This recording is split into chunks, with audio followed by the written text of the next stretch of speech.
Morning everyone, chào quý vị. It's been four weeks, 4 tuần rồi. We just finished our summer retreats. Chúng tôi mới kết thúc hoàn tất xong cái khóa tu mùa hè.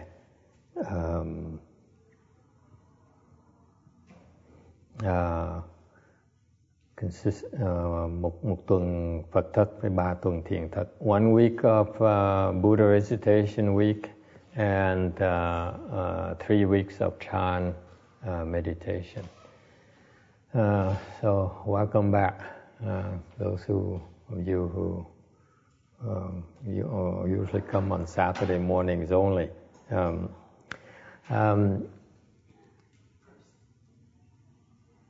It's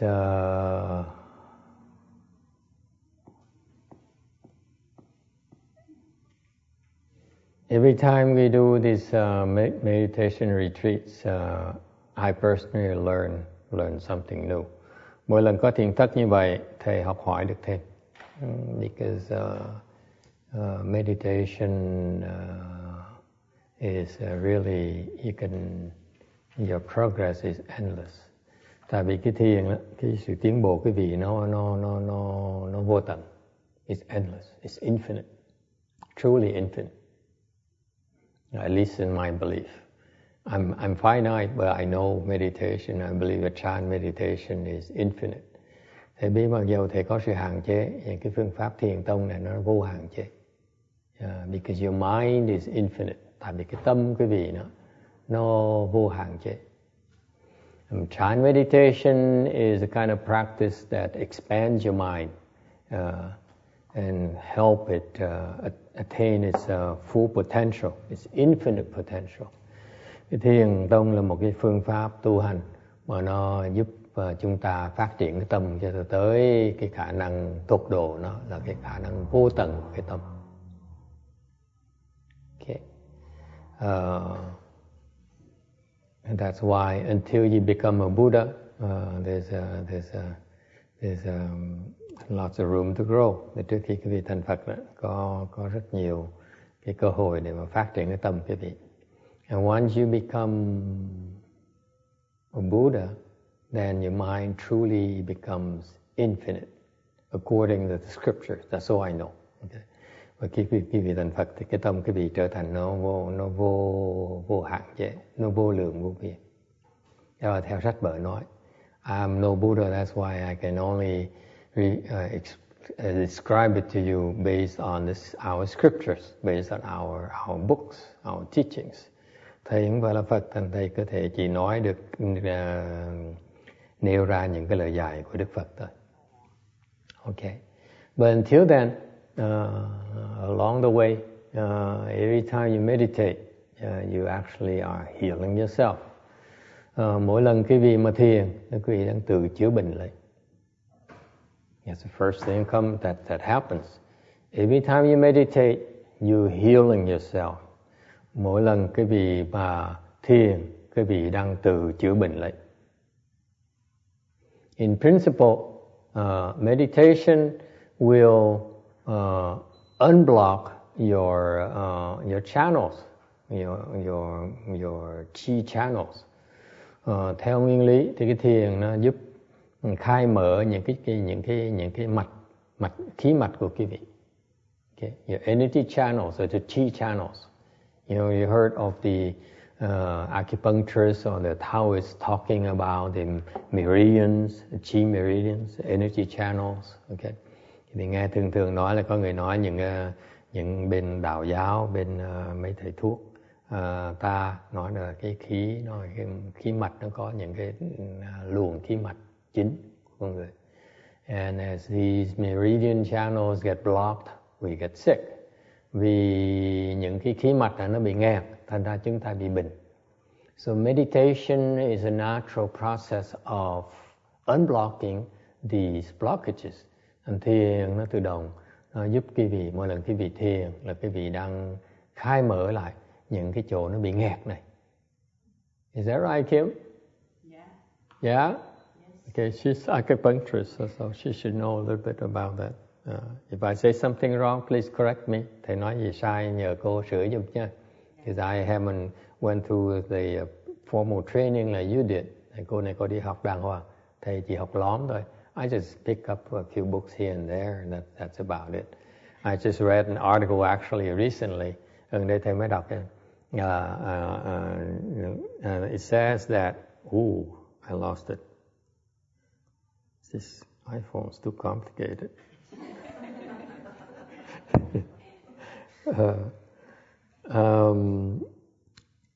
It says here, Zen. The Zen is such a main the staple in a Japanese culture.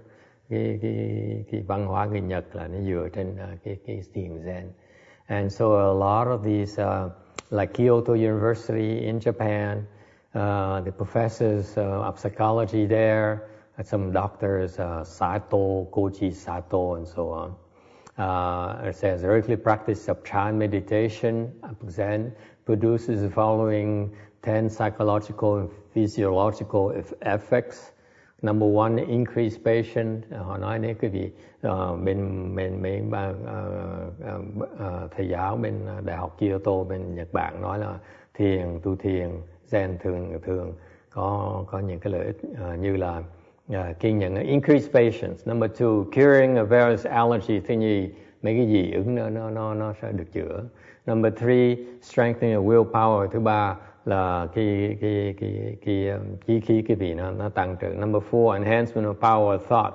Thứ tư là chú tâm nó được tăng trưởng.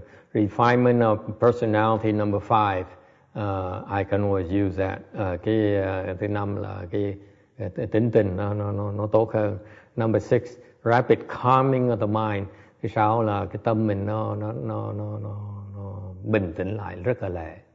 You find it to be true? I find it to be very true, especially when you're upset. And nhất là khi mà thầy nổi giận, I cross my legs and it calms me down a lot quicker than even taking a cold shower.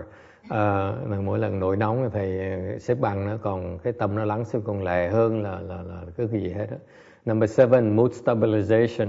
Thứ tư là cái mood. What's mood in Vietnamese? Tâm trạng. There you go, my dictionary back there. Tâm trạng nó được bình tĩnh lại. Okay. I had a lot of mental issues, to be honest with you. I used to be severely bipolar, undiagnosed bipolar. And you see how calm or collected I am nowadays. Trước thầy là bị bệnh hưng trầm cảm rất là trầm trọng mà không biết nữa luôn nè. Actually, my entire family is bipolar. You ask me, they're all crazy. We're all crazy. Now my mood is a lot more stable. I only yell at my disciples every now and then. Bây giờ lâu lâu thầy mới nổi nóng thôi. Number eight, raise interest in efficiency activity. And number nine, elimination of various bodily illnesses. Thứ 9 là có bớt những cái loại bệnh. Would you like to see something? Okay, I've been through 3 weeks. Okay, don't be shocked now. Okay, I'm going to reveal my flesh. See this? That's the toxins coming out. The redness, is it still red? I saw this morning. I was using the bathroom and I had nothing to do. I had a couple more minutes. So I said, wow, what I'm going to do in the next couple of minutes. So I looked at myself in the mirror and I noticed that this redness here. That's the proof right here that the toxins is coming out. Okay, either that or I'm dying. I don't know. Cái này chứng minh. I have this problem. Every time I meditate, it itches right here. Mỗi lần mình thầy thiền á, when I work hard in meditation, it itches. I know that the toxins come out. I used to scratch like this until it bled. Trước thầy không biết, cứ cào, cứ gãi ngoài cho nước nó chà máu luôn. Now I know better. I just leave it alone. Eventually, you keep on meditating, it will clear up. Cái gì cứ tiếp tục thiền nó sẽ hết. Okay. Actually, it cleared up, and then I took 2 days off, And then today I started meditating again since I have a meditation class, so it came out again. Thì ra là thầy nghỉ 2 ngày, okay? Lười 2 ngày không làm gì hết á. Too tired. I said, for 2 days I just lie straight down. I doze off. Oh, this is happiness. You know, after 4 weeks of crossing your legs every day, you sort of get tired of it. You know, so that's just stretch. 4 tuần này phải ngồi xếp bằng. Là 2 ngày vừa rồi thầy lười. Thầy chỉ duỗi ra thôi mà ngủ lên, ngủ lên, ngủ xuống. Yeah. And then so this thing was cleared up, and then sáng nay bắt đầu ngồi thiền lại. Tại vì phải có sức một tí để mà dạy thiền. It takes a lot of strength and willpower to teach Chan class, let me assure you. So I started practicing again this morning, like at 2 in the morning. So that's how I came out again. That tells you that how sick our bodies are. Cho cái này chứng minh cho quý vị thấy đó. Cơ thể chúng ta nó bệnh chừng nào. Think about it. Okay? So meditation really heals. Anh nói toán quý vị biết đó, cái thiền nó chưa bình dễ sợ lắm. It's amazing. I've never ceased. It's amazing to amaze me how sick my body is. Thành ra cần thiền để thấy cái cơ thể nó đủ thứ bệnh đó. It's amazing. The house. I discover the kind of illnesses I never knew I had before. Trước giờ không biết những bệnh mình có. I thought I was strong and healthy. Like 10 years ago I started having heart problems. 10 năm trước ngồi thiền, cái tim nó nhức. Okay, the heart was like it was so painful as if you take a knife, you stick it in there. And that's a sign right there you have heart problems. I'm telling you that because you keep meditating, someday you're supposed to experience it, by the way. Nói cái vị biết trước, báo trước cái vị, nếu cái vị thiền đàng hoàng có tiến bộ, một ngày nào đó cái vị sẽ đau cái tim mà đau. All my colleagues I know of, they all have these problems. Okay. Chan meditation uncovers a lot of illness. Thành cái thiền nó đủ, nó cho cái vị thấy đủ thứ bệnh hết. Okay, it makes you humble. You don't meditate, okay? You simply are dying faster. Cái vị không thiền, cái vị chỉ bệnh, cái vị chết sớm hơn thôi. That's all you're doing. You meditate, you're healing yourself. Mà thiền nó sẽ giúp cái vị chữa bệnh. Okay? Any questions?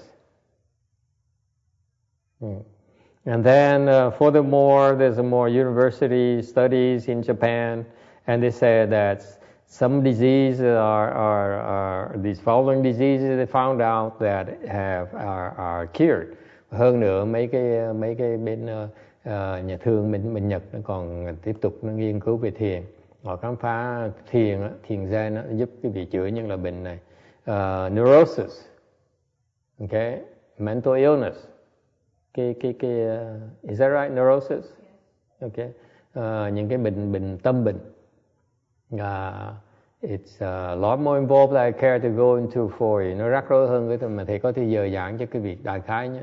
If you have mental illness, the best treatment is Chan meditation. Những cái người mà có tâm bệnh, cách tốt nhất mà chữa những tâm bệnh là thiền. That's my personal conviction. Okay? Because I was not normal myself until recently. Thầy biết cái thầy có tâm bệnh nhiều. I had a lot of mental issues. Okay. Number 2, gastric hyperacidity and hypoacidity. You have some digestion problems. Cái vì những cái bao tử in a digestive system. That is the first thing that gets addressed. These are the first issues that get addressed. Khi bị có những cái vấn đề tiêu hóa là thiền nó chữa đầu tiên hết. Alright. Number 3, insomnia. Thứ 3, khó ngủ. It doesn't fix it. Yeah. It gets worse. It's bad for Chan. Yeah, very bad advertising for Chan, for Chan instructor. You don't have to be so honest.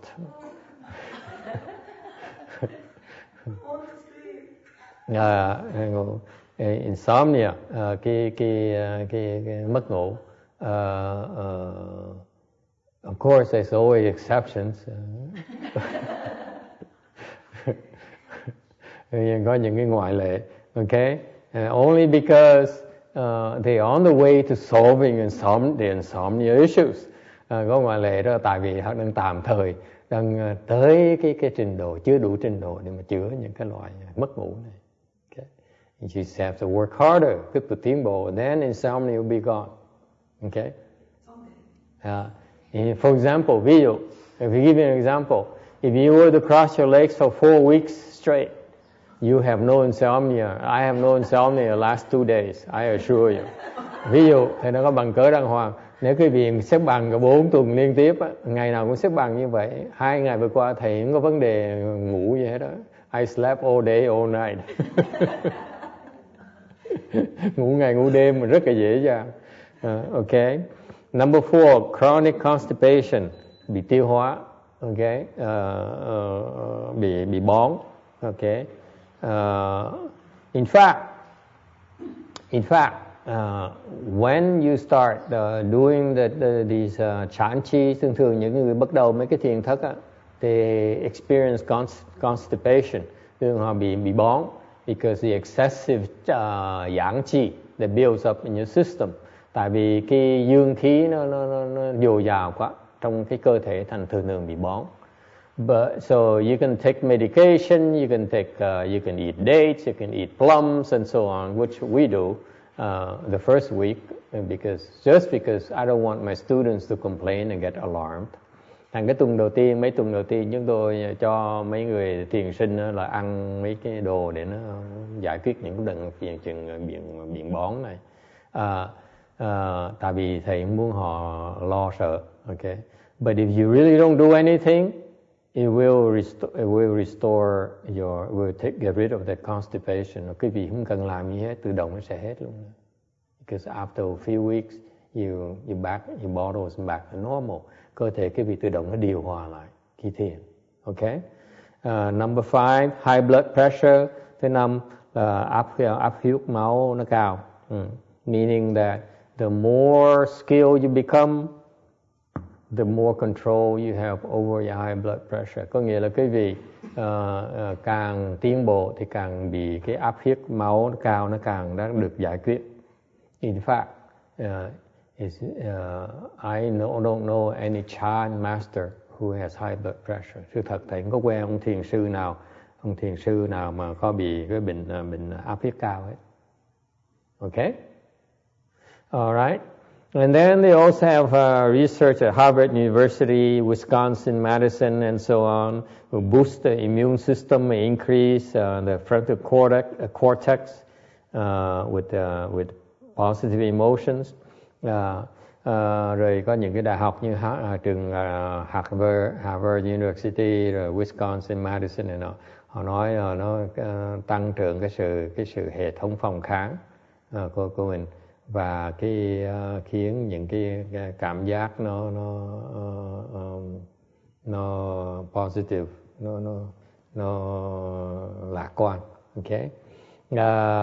Also reduction of anxiety, enhanced sense of well-being, increased empathy, and greater sense of self-actualization. Và có những cái loại lợi ít khác là giống như là bớt lo âu, cảm thấy an lạc hơn, có từ bi hơn, và có thấy sự thành công hơn. There is one thing that I personally found besides all these things. I personally found that the kind of chant I learned from my master, và cái cá nhân thầy là thầy tu thiền, thầy thấy một cái phương pháp thiền mà thầy học từ cái ngài Tiến Hóa đó, gave me two more things that most people, even few of his disciples understand. Có 2 cái lời mà thấy ít người đệ tử ngài Tiến Hóa biết được. That is chant meditation increases your kindness and compassion. Cái thiền này nó giúp quý vị, cái tâm quý vị nó phát, nó từ bi hơn nhiều. And I personally enjoy meditation. Nhất là cá nhân thầy thì thích thiền. Not only for the above aforementioned benefits, không phải riêng thầy đã thấy những cái loại lợi ích đó. I've seen many of these benefits I just mentioned to you. Okay, I don't need to do research. I see in the students I've been, they evolve over the last 11 years of teaching. Thầy dạy thiền là 11 năm trời rồi. Thầy thấy cái sự tiến bộในhọc trò của thầy. Okay. All these benefits that the researchers mentioned, I saw them in our students. Những cái này thầy thấy trong học trò tới đại học thiền với chúng tôi. And another thing I found personally, I really enjoy, is I give you a sense of beauty, a sense of marvel. Và cái thứ nhì thì cảm thấy rất là thú vị ở chỗ là thấy bỗng nhiên thấy cái đẹp, cái tuyệt vời của cuộc đời. Life is so beautiful, as that movie says. Life is beautiful. Như trong cine của ta nói đó, cuộc đời rất là đẹp. We have this develop this sense of beauty. Bỗng nhiên thấy được cái đẹp. Okay. So my entire life I'm fascinated by beauty. Và đời thầy mê cái đẹp. I started with the girls, bắt đầu với mấy cô, and then evolved into arts, rồi bắt đầu nó theo cái rồi bỗng nhiên nó đổi thành cái nghệ thuật, and then now after Chan, I find life to be so beautiful, so wonderful. Sau học thiền mới thấy cuộc đời nó đẹp, rất là tuyệt vời. Okay. It's amazing. You wake up every day, you open your eyes, you meditate a little bit, and you get up and you say, wow, everything is so wonderful. You're no longer depressed for a change. All right. Any questions? Ai thắc mắc gì không? Any of you care to share? Brady, have you experienced some recent changes yourself? Well, I can reiterate all of those. So soon? That you made. Really? I think so. Yes. First thing. Just in 6 months, you experienced all these great benefits already? I think so, in certain degrees. And it's easy then to find you feel life is beautiful.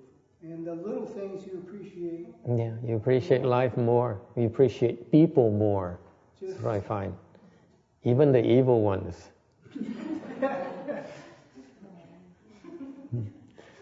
Nên là thấy cuộc đời, thấy mình bỗng nhiên mình cảm kích người ta nhiều hơn. Ngay những người ác mình cũng cảm kích nữa. Okay. So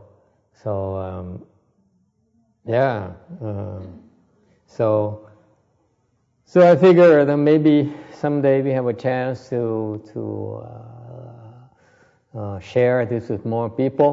Hy vọng trong tương lai mà có cơ hội để mà chia sẻ cái này nhiều người hơn. Okay.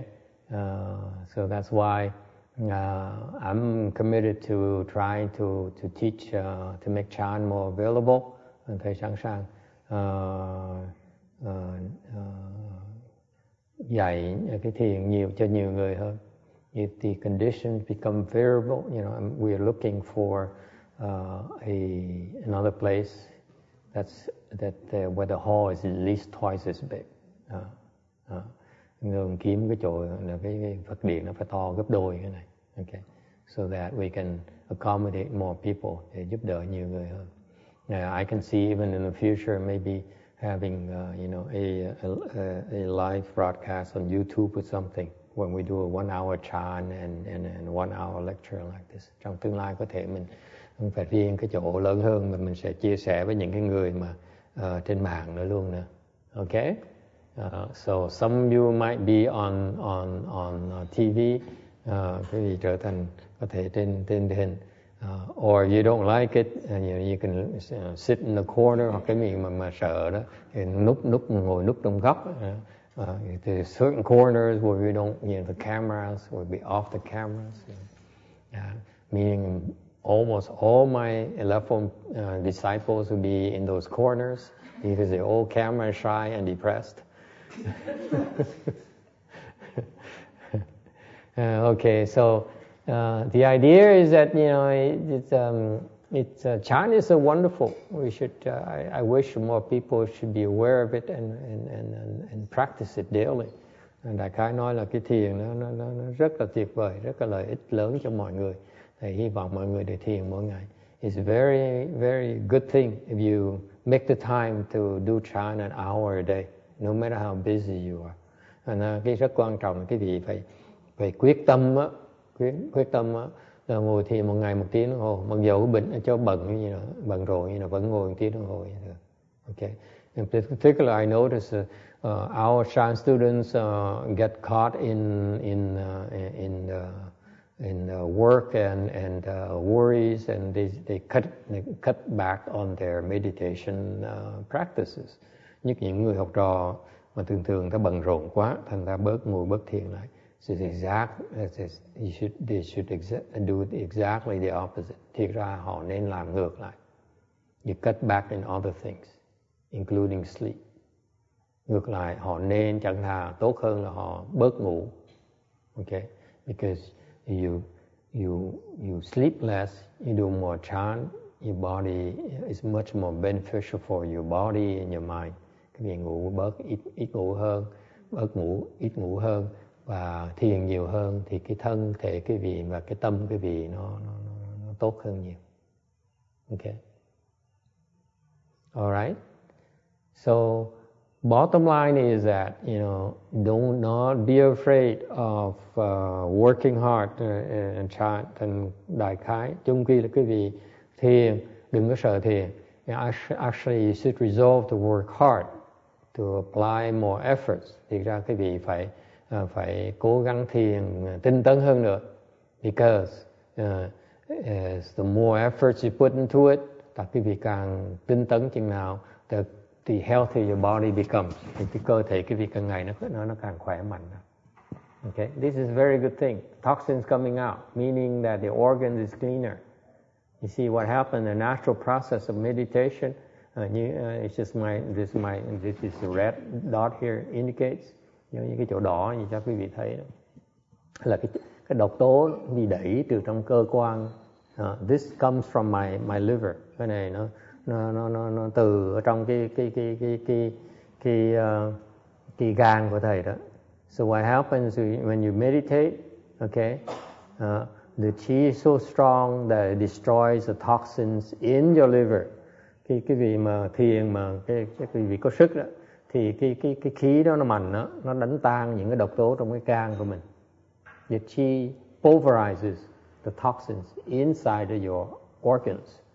Cái khí đó nó đánh tan những cái độc tố trong người của quý vị. And whatever is not pulverized is pushed out.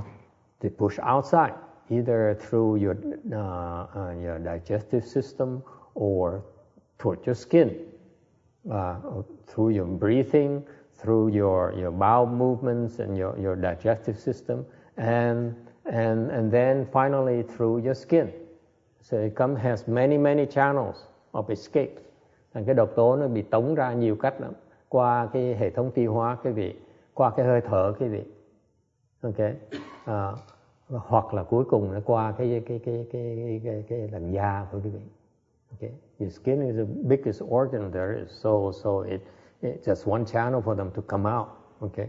So this is what remains of the toxins that are not pulverized yet, so they get pushed out to the surface. And once they're here, eventually the body will get rid of it, and the skin will be back to normal again. Từ nó tống ra một cái da cái vị nó tự động nó hồi phục lại. You don't have to do anything. You don't need to put on ointment or any kind of skin lotion or whatever. You don't need to do anything. It will get rid of it itself. Không cần làm gì hết. Tự động nó sẽ cái da sẽ trắng lại. Okay. And then you can go for your tanning booth again. Có thể đi tắm nắng lại được. Okay. All right. So I really urge you you know, because I know, I speak from personal experience. Thầy khuyên cái gì vậy đó, tại thầy biết. Okay, because that's why personally I take these meditation retreats very very seriously. Thành cá nhân thầy biết là mỗi cái thiền thất mà lần khóa tu nó rất là quan trọng. Because it's my chance to personally heal. After working, you know, the rest of the year, then I have put aside a period of time where actually you meditate, you heal yourself, and then you increase your understanding. Thành ra cái hệ thống, cái cuộc sống chúng tôi đó là làm việc, we work our butts off all year, làm việc cả năm làm cực khổ cả năm, thì bỏ thời gian ra để mà ngồi thiền, để mà chữa bệnh lại, và mở cái trí huệ mình. Unlike you, not different from you, because we all have to work, you know, to make a living. Như khác như quý vị ai cũng phải đi làm việc. We all have to work. As we work, we ruin our health and harm our body. Chứ công ăn việc làm chúng ta thường nó có tai hại cho cái cơ thể chúng ta và cái sức khỏe chúng ta. Yes, isn't that true? Work really, in order to earn money, we really wreck our bodies and wreck our minds as well. Thì ra cái công ăn việc làm mình ai cũng vậy, không tránh được, là phải hại cái cơ thể mình và hại cái sức khỏe và cái tâm của mình. Okay, that's normal, that's part of life. Okay, nothing comes free, không có gì miễn phí hết, right? And so, contrary to you, we set aside, you know, the time period for us to heal ourselves and improve. Nên là chúng tôi cố ý là một năm có 2 lần 2 khóa, giữa năm và cuối năm để mà từ chữa bệnh lại, để mà từ kiểm điểm lại cái sức khỏe mình, so have a chance to double check on our health and improve ourselves, và để tiến bộ. Okay, because the more skilled you are in chant, the healthier your body, your mind becomes. Và sự thật là cái phương pháp thiền này là quý vị càng có tiến bộ chừng nào thì cái cơ thể quý vị nó càng khỏe mạnh chừng đấy, cái tâm quý vị nó càng lành mạnh hơn chừng đấy. Okay, so I strongly urge you to take chant very seriously. Nên là thì khuyên quý vị với thiền, you have to meditate. Okay, if you care about your physical and mental health, there's no other way. Quý vị, no better way to take care of it. Quý vị muốn được lo về sức khỏe của cái thân mình và cái tâm mình, là quý vị phải lo thiền. Một cách nào tốt hơn đâu. None I know of. Actually, it's fascinating. The more you see how, you know, like during the last Chanchi, one of my students says, wow, I see myself healing. I see how the body heals. Một học trò thầy cái thiền thất vừa rồi nói là thấy được cái cơ thể nó đang chữa bệnh nó sao nữa. How it heals itself. It's fascinating. Okay? So I said, you ain't seen nothing yet. It's even much more fascinating than that. You only beginning to see the tip of the iceberg. Thì ra thầy mới nói trả lời là con chưa thấy gì bao nhiêu đâu. Nó còn có tuyệt vời hơn nhiều nữa. Okay? Okay? Yes, ma'am.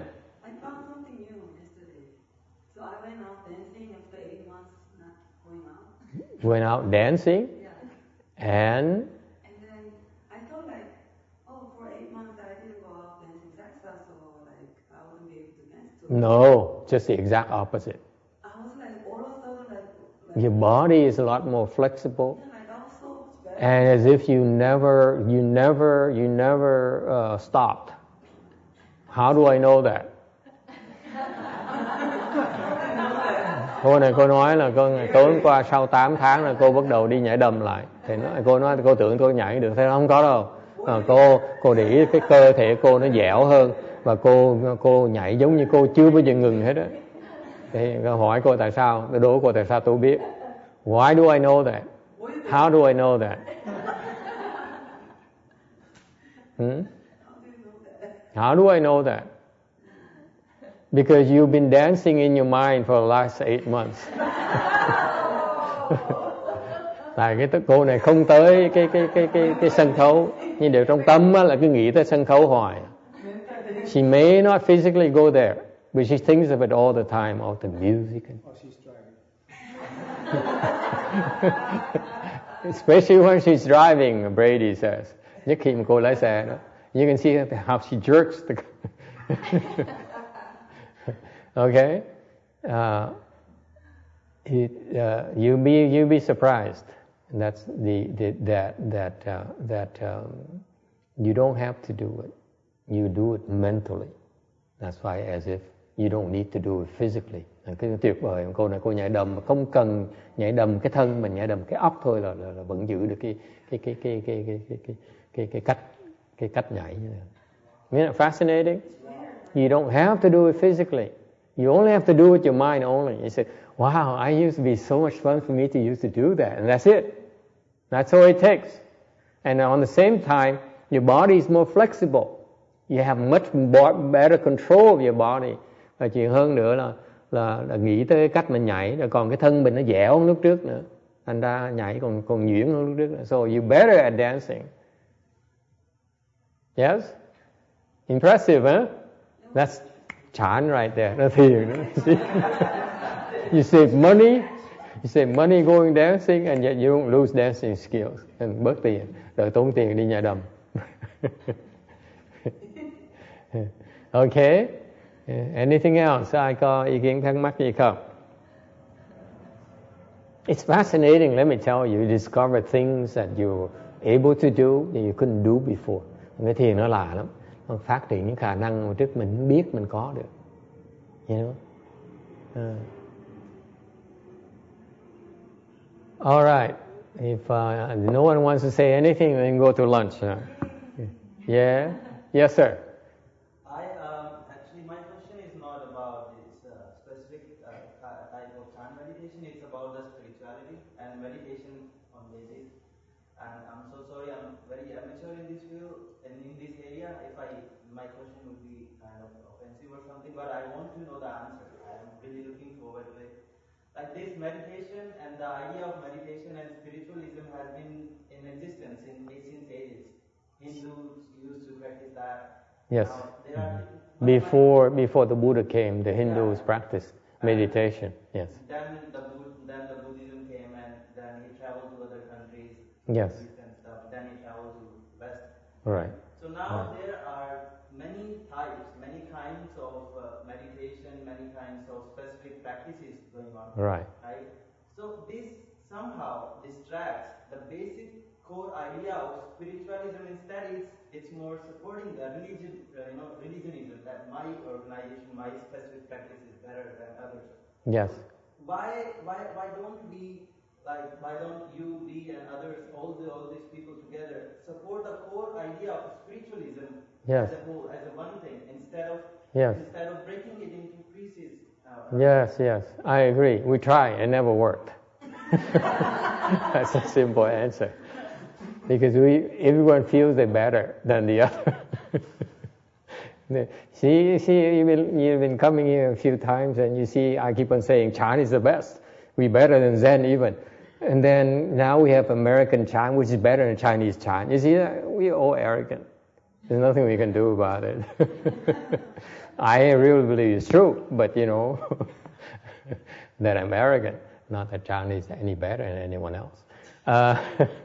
But it sounds good to my devotees. You know, they have to say they're the best because they're arrogant like hell.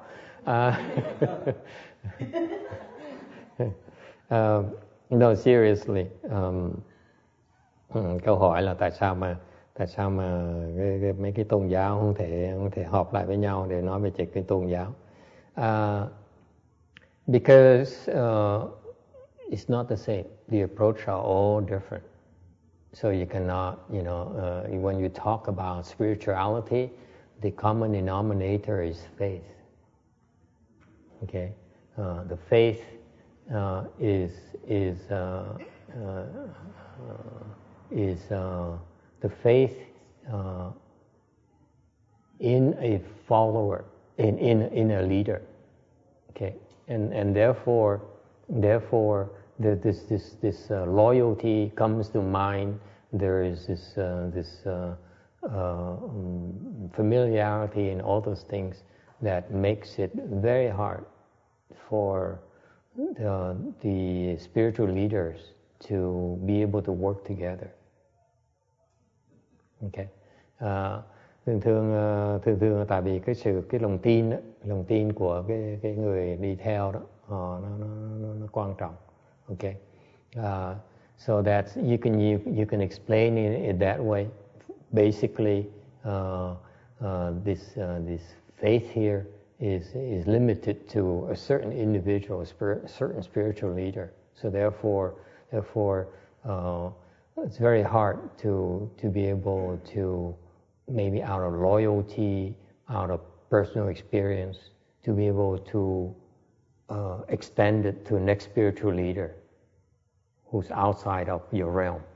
Okay, because it takes time as well to get up to speed on the teachings. Nó có nhiều cái lý do lắm, có thể tại vì có lòng tin với là cái người lãnh đạo, cái sự cần thì giờ. That faith takes a long time to develop. It doesn't come overnight. Cái lòng tin nó khó mà phát triển lắm. Okay. On the other hand, to be honest with you, from a Buddhist perspective, hơn nữa nói về cái phương diện tôn giáo đó. Okay. This chant is very spiritual practice. Cái thiền tông rất là có về cái chuyện linh thiêng rất là quan trọng. In chant, there's a concept of non-discrimination. Cái thiền, if you really understand chant, thực sự cái vị thiền, cái vị không còn cái tâm phân biệt nữa. You don't think of yourself as black or white, cái vị không còn phân biệt cái màu da nữa. You don't look at yourself difference in genders, hoặc không thấy sự khác biệt về nam nữ, in ages, tuổi tác nó chả không quan trọng nữa. Chant is really has no discrimination at all. If you really practice chant to the ultimate, then your mind is no longer discriminatory, no longer discriminates. Thì lúc đó cái tâm cái vị nó không còn phân biệt nữa. Absolutely no discrimination.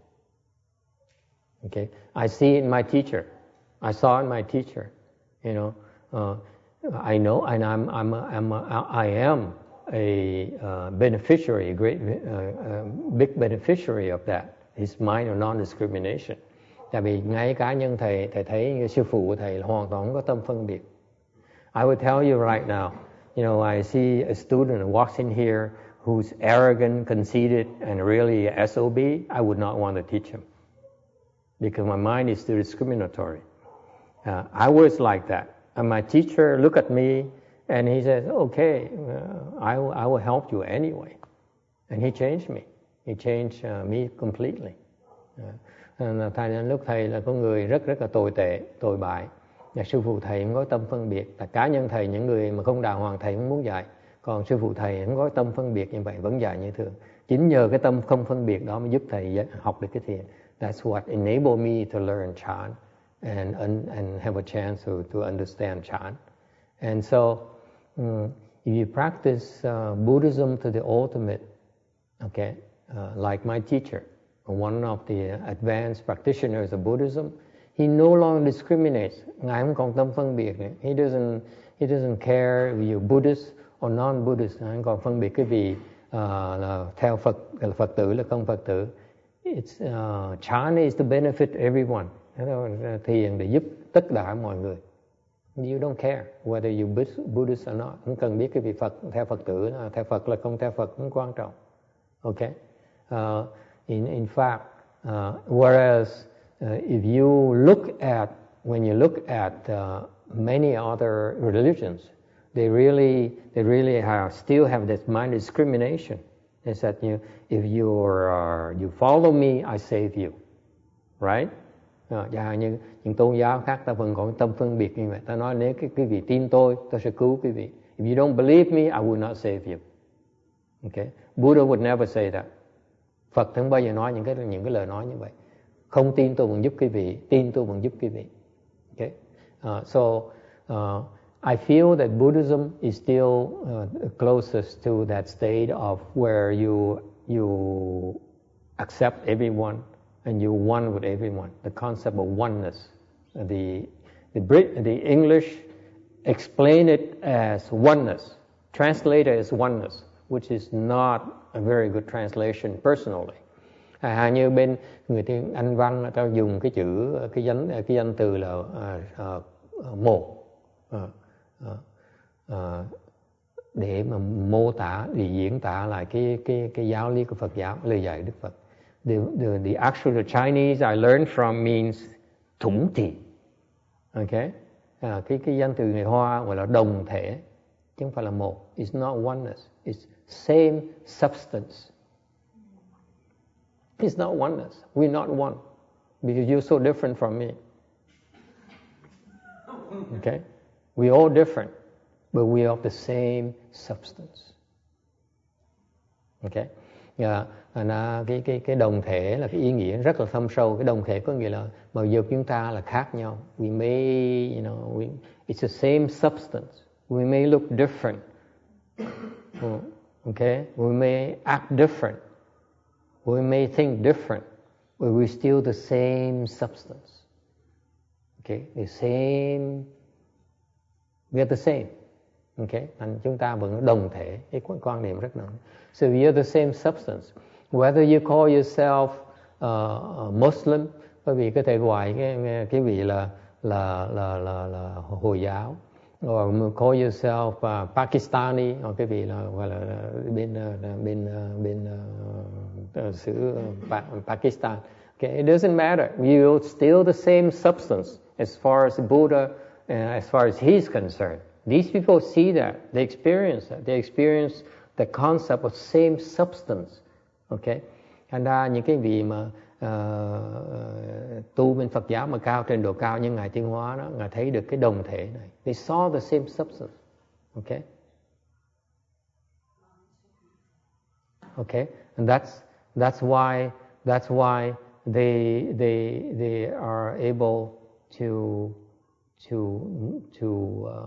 accept everyone. Mình có thể giúp đỡ mọi người, chấp nhận tất cả mọi người. When you haven't seen the same substance, your mind doesn't believe, it doesn't understand the concept of same substance yet. You have a hard time accepting others. That's the reality. Nếu quý vị chưa thấy được cái đồng thể đó, quý vị khó mà chấp nhận người khác. Right? For example, I haven't seen same substance yet. That's why I can see the difference between my family and outside the family. Yes? Những người mà chưa thấy đồng thể thấy sự khác biệt giữa gia đình mình và những người ngoài gia đình. Yes? Only three of us can see that. You see, the rest of you have seen same substance already. Quý vị ai cũng thấy được đồng thể thành có thắc mắc, right? Aren't we also so zealous about protecting our family and our family members? And then it's between us and them, right? The family and the outsiders. That's because you haven't seen the same substance yet. Same thing in Buddhism. Many Buddhist practitioners, like the Arhats, okay, they haven't understood the same substance mindset yet. That's why they can see themselves and others as well. You see? So if you still have that, you cannot accept others. That's the reality. You can talk all you want. It's not intellectual, by the way. It's not an intellectual concept. You say, I and he is same substance, that works until we have to share a part of money that's donated to us. And then the same substance stops. Okay, I get 90%, you get 10% because I do more work than you. Let's face it. Okay, that same substance, I believe. Right? So that's why.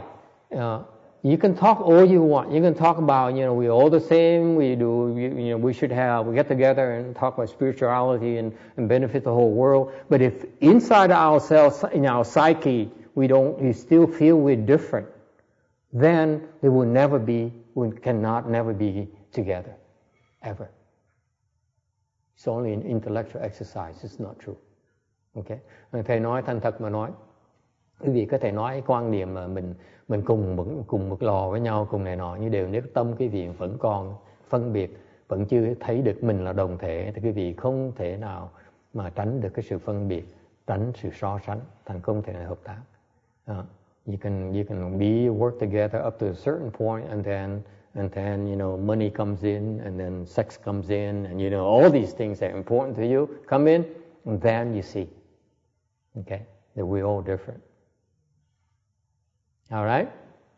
So yes, it's a nice intellectual concept, but it's not doable unless the way to overcome that problem is to see, that's the only thing I know of from Buddhism, from my Buddhist teaching, the concept of same substance. You have that, you're able to collaborate. You don't have that mindset, you will not be able to collaborate fully. And thầy nói về cái trí thức á, thầy nói được. Còn nếu cái tâm quý vị mà thấy được cái đồng thể, quý vị mới có thể thiệt sự hợp tác với nhau, làm việc được. Còn không á, quý vị vẫn còn sự phân chia như thực, vẫn còn sự chia sẻ như thực. Does it help? That's what the bottom line is. You can talk all you want. Okay? But it has come from your heart. You feel you're the same or not. Then there's no more differentiation, no more infighting, no more fear of being loved more than the next person. Can you imagine two spiritual leaders standing, sitting next to each other and facing all these adoring fans? How can they not help but think, they seem to like him more than they like me. See? That's because they still have differentiation, discrimination. You have the same substance. They say, oh great, they love him more. This is wonderful. They also love me as well, because I'm the same substance. You see? There's no more discrimination. Does it help? Same thing, talking about spiritual leaders, talking about you as well. You and two ladies, same thing. Because of you don't understand same substance yet. If you have the same substance, you love them all. Just kidding. All right. Does it help? All right. Yes, ma'am.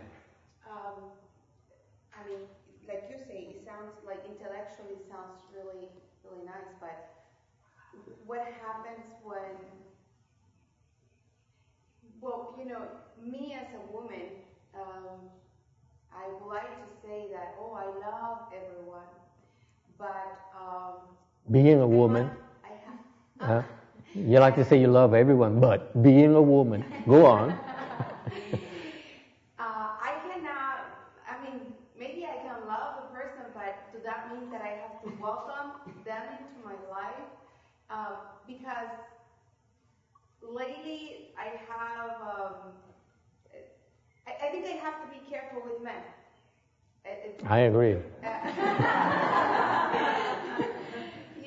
It's sometimes you don't know what are the intentions they are seeking or searching, and you never know. Trust me, you never know. I know. You never know. Do I have to worry about? Yes. Do I have to really worry about that, or just like I don't know. Something just tells me, okay, you can love, but that doesn't mean they have to be in your circle.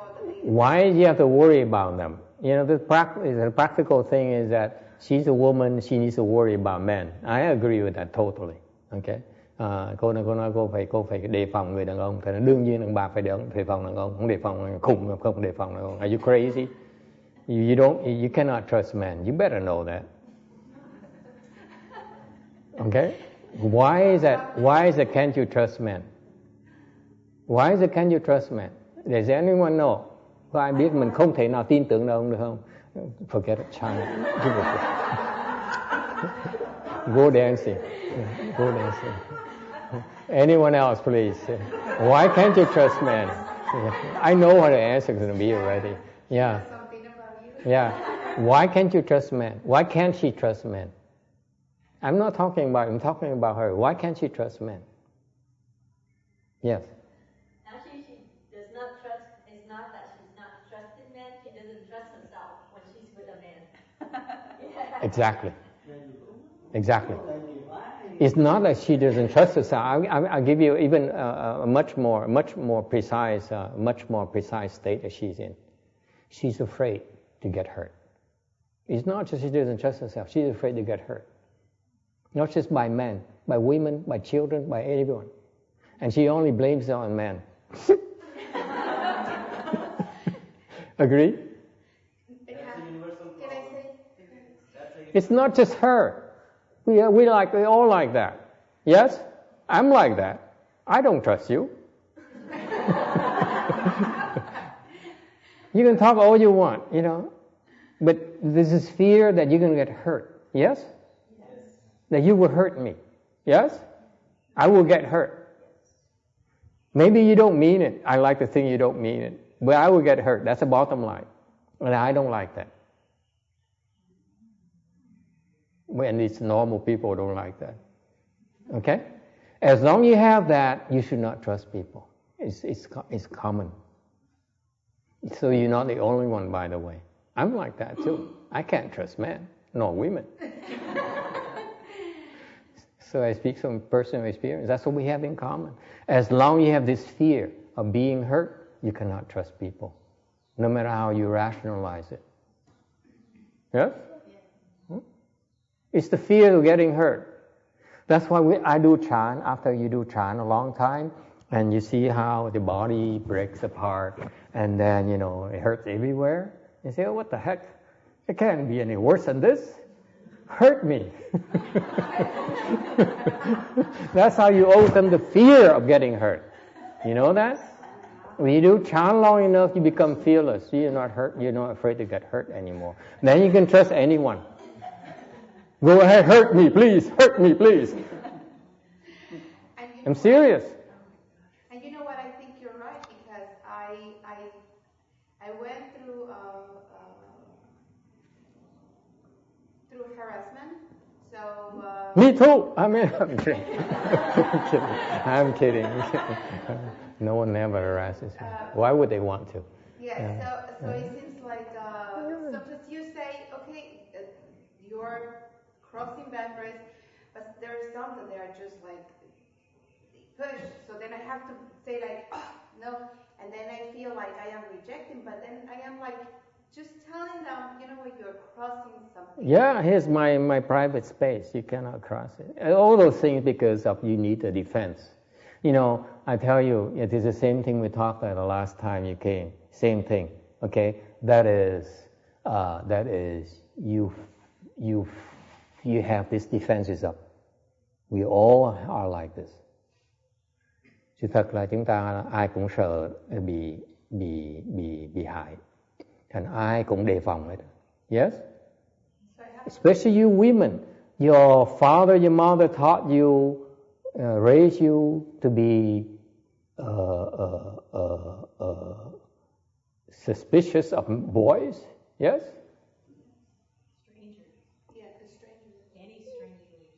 Strangers, especially boys that you like. Yes? That's why I would teach my daughters, who do you like? Don't touch him. Okay? Because, so now I remember growing up, and I see it in everyone now around me, that you have your guards up like this. Every time you look at someone, don't get too close to me. Yes? Huh? Because you cannot get too close to me. Because deep down, I am afraid I'm going to get hurt because you get too close. Okay? And I feel that it's a very poor way to live. Thầy thấy ai cũng sợ, ai cũng đề phòng ngừa, sợ ta tới gần quá, sợ ta thấy cái khuyết điểm của mình.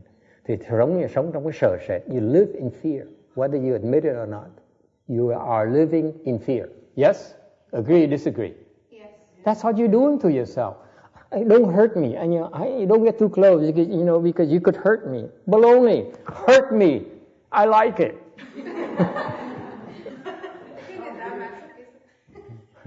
Okay? So that's why the more I practice chant, the more I become fearless. The more I become less afraid. Because, chant, remember I just talked about for the last hour or so, what happened? You hurt me, I get hurt, right? I do chant, I heal myself. I'm not afraid. Yes? Sanh, quý vị thấy, thầy nói bỏ một tiếng đồng hồ nói cho quý vị nghe là cái thiền nó giúp quý vị chữa bệnh lấy chữa cơ thể mình. Thành ra người ta tới ta hại mình sợ gì đâu. Nó hại mình tự chữa đấy, đâu có sợ đâu.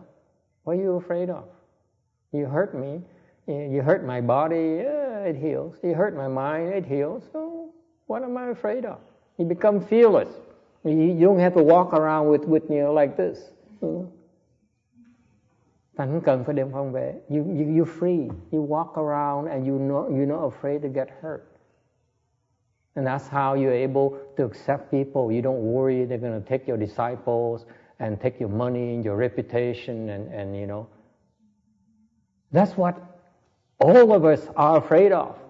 To lose disciples. Chúng tôi cũng sợ mất Phật tử dễ sợ. The monks have this big fear in their lives. Okay, I have to go eat.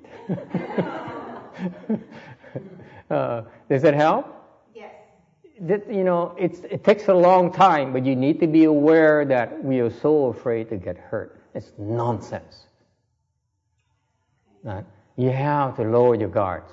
If you're supposed to get hurt, and you get better, you get stronger. There's no need to be afraid.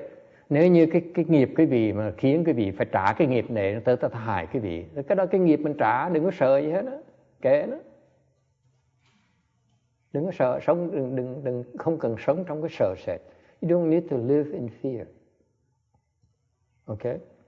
So put a hand to your heart and say, I promise not to live in fear. And then let's go to lunch. Okay, thank you.